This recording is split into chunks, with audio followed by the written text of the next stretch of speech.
Hi guys, today I'm joined by Pi, guitarist from the band Lord of the Lost, which will be representing Germany in the Eurovision Song Contest this year. First of all, congratulations on winning the German selection.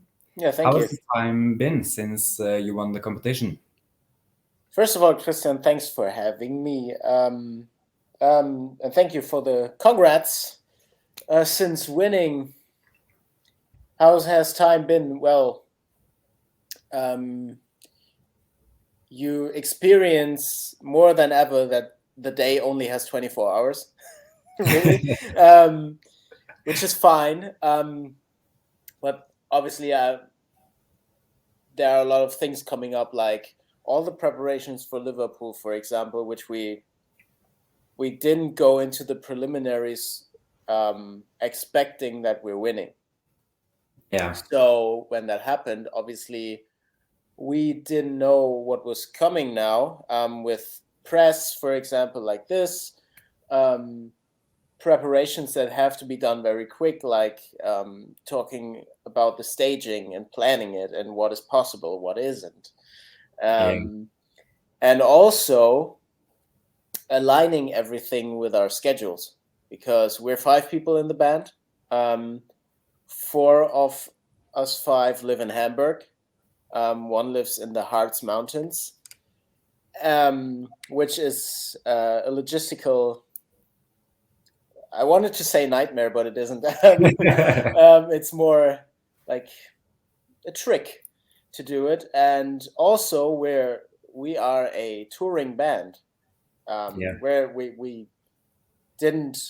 That sounds kind of, that it's not meant in an arrogant way, but we didn't. We're not coming up with this a Eurovision thing. We have a band history of 13 years, and our year is booked through with shows. For Mhm. example, in 1 month we're going to South America. Oh, really? Yes. So we're going to South America, and then we're one day in Germany, and then we're flying to Liverpool.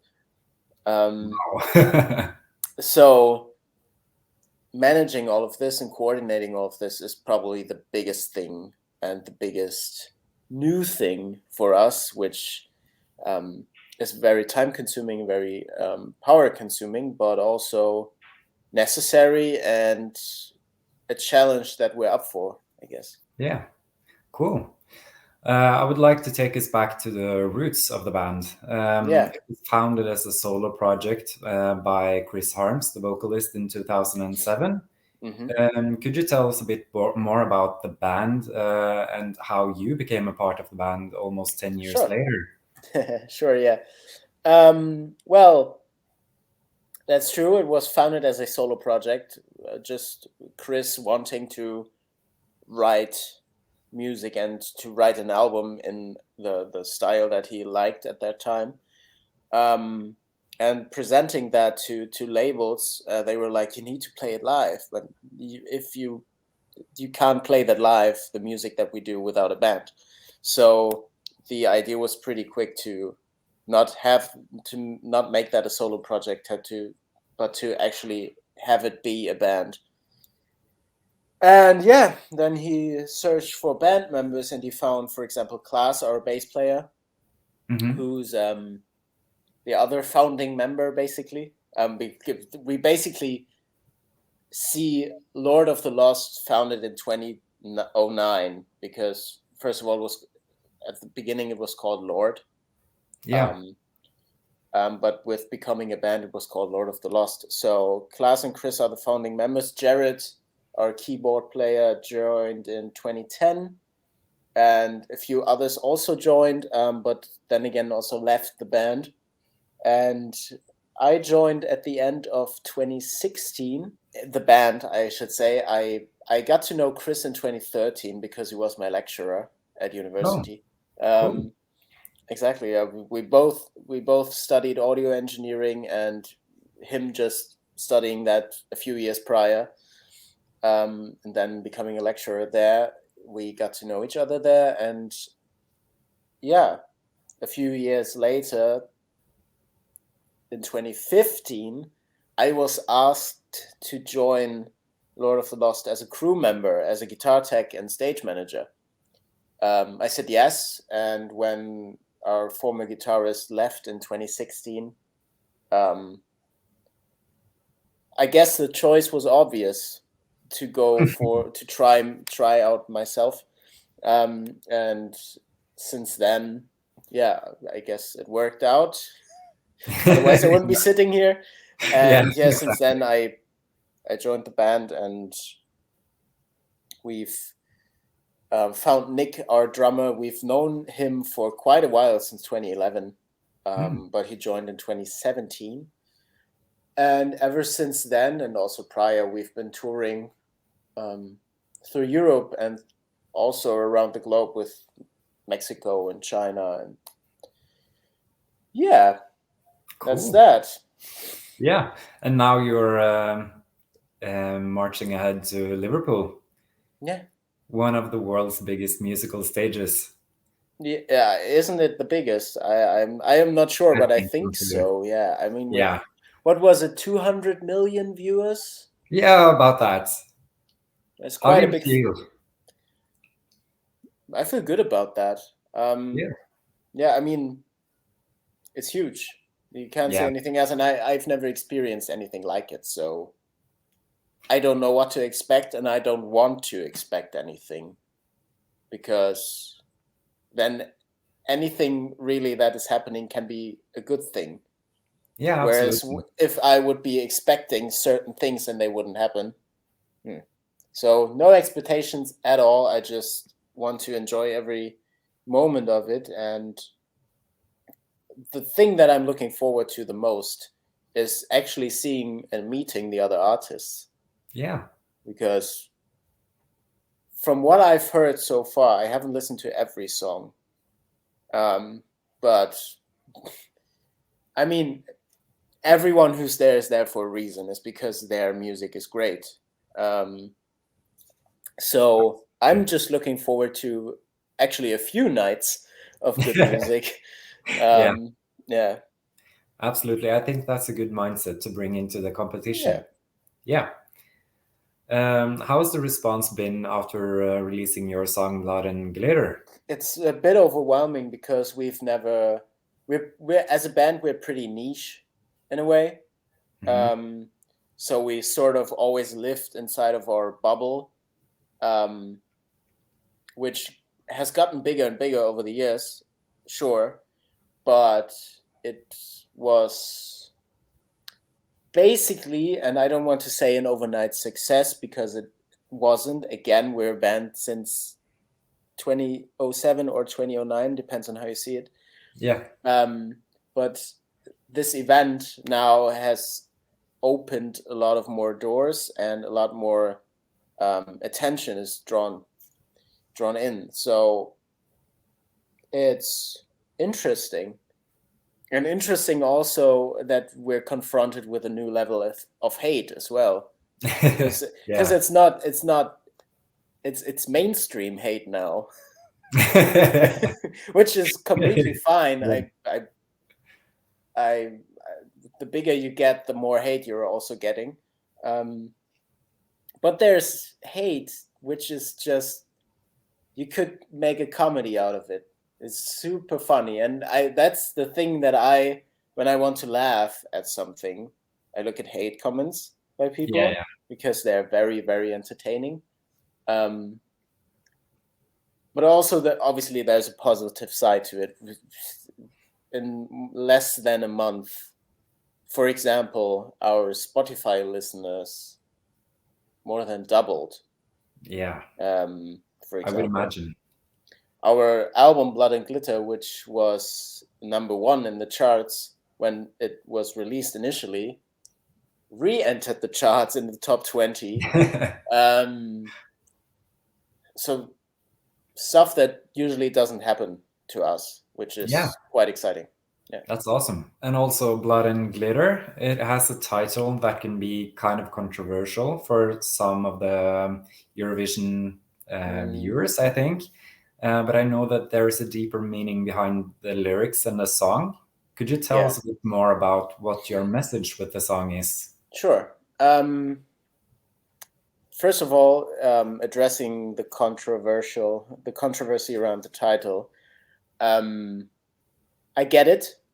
There's the word blood in it, and it can be assumed as a bad thing, but especially in the times we're living in. But this song is very far from being about spilling blood or violence or anything. I mean, it's when you only read the song title and don't pay too much attention to the lyrics, it's like just reading headlines and then making up your mind and forming an opinion, really. At least it feels like it to me. Actually, the word blood is referring to something that kind of unites us all, because we all have blood in each other, and it literally says it in the song, we're all from the same blood. So it's more meant in a way that it's about unity, and with that unity that we have, which now that I'm thinking about it, is also pretty fitting with the motto of this year, United by Music. With glitter being the opposing side in a way to the word blood, while we are all the same, we're from the same blood, we have our own contrasts in each other and our own things that make us us. And I'd like everyone to be empowered to embrace those things, because there are always people or events in your life where you're being told basically that you should be different, you shouldn't be you. And this song is actually to empower you, that to be you, because that's what's most important, I think. And it keeps you authentic. That's a beautiful message, actually. Thank you. And there are other opposites in the lyrics as well. For example, saint or sinner. So if you listen closely to the lyrics, you can really see that. Yeah, and also one thing, we're so happy we could die. Yes, it's literally speaking, it's saying something about death, that we should all die now because we're happy, and it's more like thinking about the most joyous moment and being okay with the fact that having lived through that, you could also go now. So it's pretty. I think it's a pretty nice thought. Yeah, I think it's beautiful. But I also wonder, was Blood and Glitter written with the Eurovision Song Contest in mind? No, not really. I mean, the song was written in August 2021. Okay, yeah. Yeah, and a lot of people have been saying that it's now adapting to the Eurovision aesthetics or whatever, the Eurovision world. So we wrote that song for that. Not true at all. What I can say, though, is that the timing with the aesthetics that we have now with Blood and Glitter being very glam, it's just fitting. It's just the right time. What we did, though, is with Blood and Glitter, for example, writing that song, imagining a huge stage and also a very thought out performance. So it's written with a huge stage in mind, but we never ever believed that we should write ESC on it. That's our Eurovision song. No, not at all. But Lord of the Lost have applied for the German selection several times before, right?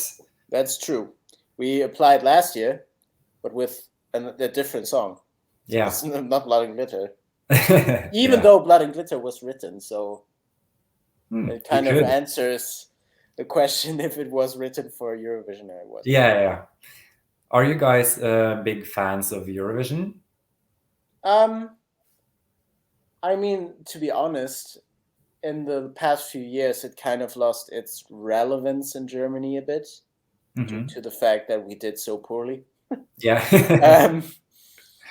Which I get. And I've been more a fan of Eurovision growing up, really, because it Hmm. has been one of those events where you were allowed to stay up late.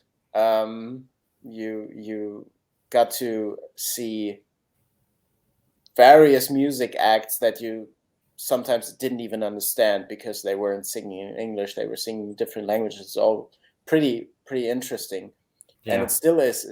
I've never lost my interest in the Eurovision, and for us, or for me, I should say, the past few years I didn't really follow it because, and that's now thinking about it, it's a pretty dumb thought of me to just think like, Germany will do pretty bad anyway.